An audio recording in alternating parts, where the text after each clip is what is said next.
Mr Speaker, the member who's just resumed his seat claimed to have a plan. Well, he and I attended in November a meeting of Business New Zealand where 2/3 of those present, New Zealand businessmen, condemned the government for having no plan. And while I waited with much anticipation for the speech from the throne following an election, I have to concur with the media verdict that said this speech from the throne told us very little. It told us nothing about where the government wanted to go. There was no vision, no sense of direction and no plan. And that's rather sad. I just want to correct the member on one other thing. He claimed that National had inherited a poor legacy. That's not what Bill English said on becoming Minister of Finance. He said we were in good shape because a Labor government had prepared for the rainy day, which was the global financial crisis. The fact is, Mr Speaker, we had paid off our debt. We had net zero government debt. Now National is borrowing to the tune of $300 million a week. We had the lowest rate of unemployment in the OECD, Mr Speaker, and we had a credit rating that the agencies put up, not down, which was their verdict on the adequacy of the national government's response. Mr Speaker, can I acknowledge your re-election to your position, that of the Speaker, and also to welcome new members to the House and congratulate them on their election. Can I particularly congratulate the 4 maiden speakers for Labor who gave, I believe, great speeches last night, talked of their vision, talked of where they had come from, talked about why they were in this House and where they wanted our country to go, to be a fairer and more effective country for all New Zealanders, and I emphasise all. But today, Mr Speaker, I want to focus on a momentous decision made in the High Court by Justice Miller. And what Justice Miller did just 2 hours ago was set aside a decision made by Ministers Coleman and Williamson to sell 8,000 hectares of some of New Zealand's best dairy land to foreign investors. He set it aside, and thank God, Mr Speaker, that we've got a High Court judge with the guts under law to stand up and act in New Zealand's interests when weak and incompetent National Party ministers had failed to do so, Mr Speaker. Mr Speaker, the judge was absolutely clear in his conclusion that the minister's decision was thoroughly inadequate. He said the Act requires the benefits of foreign investment to be identifiable and substantial, but the ministers had failed to ensure that the Pung Shin application met that test. In fact, Mr Speaker, he was scathing about the ministers' decisions. He said that the ministers had misdirected themselves. That was his learned legal opinion. He said they had ignored the clear evidence that benefit would accrue if the land remained in New Zealand's ownership. No need to sell it, he said. They ignored the benefit that would accrue if it remained in New Zealand's ownership. And he said that they had accepted evidence about the economic benefit of the Pung Shin sale that was materially overstated. In other words, the judge was very clear, Mr Speaker. The ministers failed to do their job. They let New Zealand down, and in that they were aided and abetted by Prime Minister John Key. Mr Key argued this, and I quote, "The law would not have allowed us to reverse the decision made by the Overseas Investment Office." He was not only wrong, Mr Speaker, he was proven wrong in law, far from the law not allowing them to not accept the application. He said the law required them to look at criteria that should have led them to reject that application, Mr Speaker. Mr Key was absolutely wrong, but he won't accept responsibility. I've been in this House for a fair long time. The last person that exhibited the characteristics of Mr Key was one Sir Robert Muldoon. Wrong, proven wrong, and never prepared to accept responsibility for wrong decisions and misstatements of fact that he had made. Mr Speaker, in fact, the obligation on the ministers was to ensure that they exercised their judgment over this purchase bid, not to be the puppets of the Overseas Investment Office, which Mr Key implied when he said that they were simply following their advice. They don't get paid $250,000 a year to rubber stamp what the OIO says. They are paid money and given the responsibility to make decisions that are correct according to law and to apply their judgment, and they failed absolutely to do that. And then Mr Key claimed that the China Free Trade Agreement required that this decision be approved. Mr Speaker, the judge's decision explicitly rejects that and says the ministers were advised that that was not correct. The Overseas Investment Act is an agreed exception to the agreement in the Free Trade Agreement that foreign and domestic investors will be treated alike. It is specifically set aside, and Mr Key is wrong and misleads New Zealanders in claiming that the Free Trade Agreement required us to sell out our heritage and pass ownership of that land to this Shanghai-based company. Has Mr Key or Mr Henare ignored the fact that no New Zealand company can go to China and buy land in China? No New Zealand company can buy land in China. I congratulate the Chinese on that, because the Chinese government at least can recognise that they need to act in the interests of their own people, something that the national government in this affair has failed to recognise altogether. And Labor says, Mr Speaker, that now is the time to draw a line in the sand. At the end of last year, we sold $100 million of prime land in Southland, around where Mr English lives, to German investors. Now they were intending to approve $200 million in sale of land to Chinese investors. And I don't care whether they're Chinese, German, American or whatever. What I care about is whether that decision was going to be in the interests of New Zealand, and that is where the High Court judge, Mr Henare, said absolutely it was not in our interests. How can it be in our interests to become tenants in our own land? John Key stood up and said, we will not become tenants in our own land.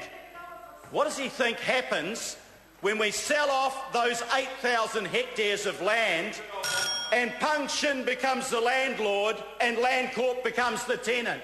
Isn't that becoming tenants in our own land? The fact is that that sale would not have increased our productivity and wealth. It would not have improved the way in which they manage their animals or manage their pasture. All it would have done, Mr Speaker, is push up the price to Kiwi farmers. It would have risked the value added being transferred overseas. It would have risked transfer pricing where taxes were paid not to our government for activity in our country but to overseas governments, and it would have guaranteed that money, profits from our land flowed out of our country to the benefit of foreign investors. I want to say one other thing. It's about the sale of the state assets, Mr Speaker. Mr Key said that the reason to do this was he had a mandate to sell and that this would improve the performance of the companies. Again, Mr Speaker, neither is true. Massey University did a properly organised scientific survey. It found 75% of Kiwis were against the sale of our energy companies. 75% against, 9% for. Digipol on TV New Zealand last night, 88% of the people surveyed opposed, 8% for. There is no mandate, and if this government had the courage of its convictions, it would take this decision to a public referendum to see whether or not it had its mandate. But it won't do that because it knows that at least 3 out of 4 of every New Zealander doesn't want to sell. Mr. Speaker, they should take that to referendum.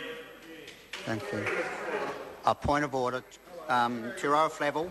Mr. Speaker, tēnā koe, me tuku whakapāha ki te honore Antoli, mo taku whakararirari tana kōrero. Mr. Speaker, te hihiau ki te kōrero mo tētahi kōrero hea e koe I nā tata nei, I au I taku rūma. Ko te tikanga o taku tuake, ko te āhutanga o te kōrero o te honore Trevor Mallard me tana ki mai, kāri te tika kia kawe mai tētahi, I tētahi kōrero ki roto te whare ki konei kōrero ai I taua take. Nā, me pēne rawa te kōrero, kei te whakaiau ki te hiehia kia tuku, I te kōrero I rungi te ngā kau a tēnā, engari I roto I te standing orders, kei reira tunu ētahi tikanga hei whainga mātāta, ka huri ki te reo Pākehā mo te wā. Mr. Speaker, I just wanted to take up a matter raised earlier by the Honourable Trevor Mallard and other speakers came into the debate, and I appreciate that I've come down from office to address this, and it's to do with the issue about reading of speeches. Immediately after that issue was raised, our office made an investigation and found that there is actually, from our understanding, no mention of anything about not reading speeches in standing orders. That's the first point. The second point is to raise, however, in Speaker's rulings, and I refer specifically to 47(1) out of December 2011, there is a phrase that states, and I quote, where possible members should not read speeches. However, no member other than the Speaker may interrupt a member who is speaking to suggest a breach of this convention. And the Speaker may allow speeches to be read in some circumstances.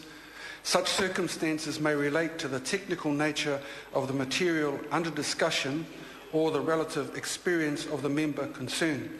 So that was a part of the report to the Standing Orders Committee, September 2011, on page 28, Mr. Speaker. So the 2 points I wanted to raise, sir, with respect the first one is that to correct Mr. Mallard's discussion in Parliament, that there is in fact no ruling from our understanding from the Standing Orders Committee about that convention, and secondly that the onus is actually on the Speaker to make a decision as opposed to a member of this House.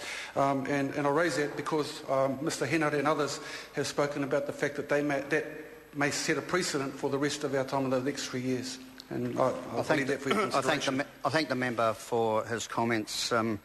If we go back and look at the review of standing orders, which was tabled in the House and adopted by the House, the point that the member makes on page 28 is correct, but the convention has been that we do not read speeches.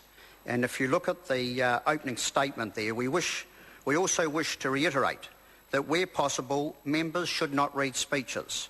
The reading of speeches was precluded until 1996, and we wish to reassert this rule as a convention.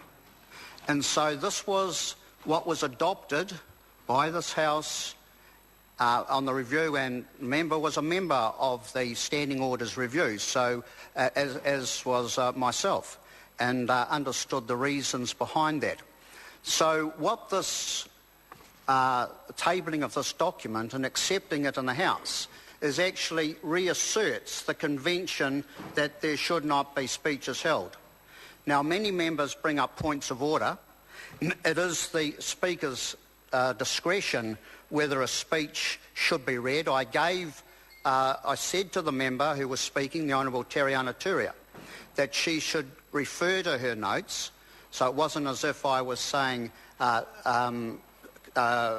think I used the word verbatim, it came up a couple of times, but then the House sought leave for her to read it, and we were in the hands of the House at that stage, which the House decided that the Minister could read her speech. The points that the member take are taken on board, but I want to make it very clear that the reading of speeches as pertained in the standing orders, the conventions that we do not read speeches, is something that speakers in the future and the chairman of a committee will be looking at very closely. I thank the member for bringing it to attention. So, to your off level. Sorry, Mr. Speaker, not to trivialise your response. Can I just check with you, though, the issue about not being a lawyer, the difference between a convention and a rule as set out by standing orders. And I ask that seriously because I understand the desire of the House at that time and in the discussions to have open, free debate. I haven't got no problem with that. But the inference that Mr Mallard gave, I thought, that I took from the discussion was that it was required, a set rule, a standing order, and I'm trying to make the point that that was not the case. But if you could define a convention, that would be helpful. Sure, well, I can't. I'm not a lawyer either. We need to get some advice on that. Can you just wait while I just ask the clerk for some advice on that matter?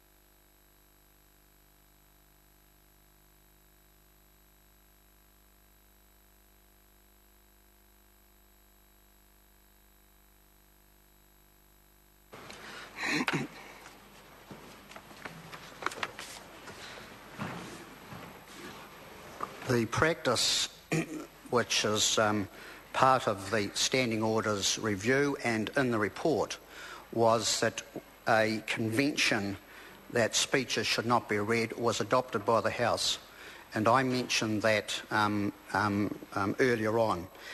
There is no specific standing order, so I think that's the point that the member needs. There is no standing order, but when the House adopted the report of the committee that talks about speeches being read, what it does is reinforces the convention or the practice that speeches will not be read in the future.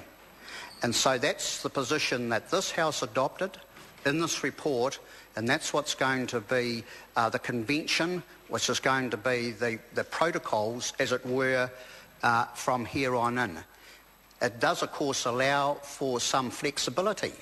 And I mentioned when we discussed this earlier on the point of order, was that there will be ministers who maybe can read a speech in a bill in their name. It could be, and I mentioned also specifically, that new members making their maiden speeches will be able, making their maiden statements, will be able to read their speeches. There could well be some technical aspects within a bill that require some explanation, which would be desirable that the person or the minister actually read. And I hope that clarifies the position. It's a convention. We want to move back to an accepted practice that speeches in future will not be read. Now, the Honourable Anne Tolley. Is this on this point? Yes, it's on this point. It's pursuant to this. And I'm not arguing with your ruling. It's a second point of that. The Honourable Anne Tolley. New standing order then goes on to say that no member other than the Speaker may interrupt a member who is speaking to suggest a breach of this convention. And that is something that clearly has been broken. So it's at your discretion. And I just hate to see that there is a precedent set in this House whereby we start down this track as we have taken action. Very good. I thank the member, yes, and I acknowledged that earlier on, that it is at the Speaker's discretion. I made the decision earlier on, and how it was resolved finally was that leave was sought, and we're in the hands of the House when leave is sought for a particular course of action, and I think that was a resolution, a favourable resolution for the Minister, and I hope that ends the matter. Now, the Honourable Anne Tolley. Mr Speaker, this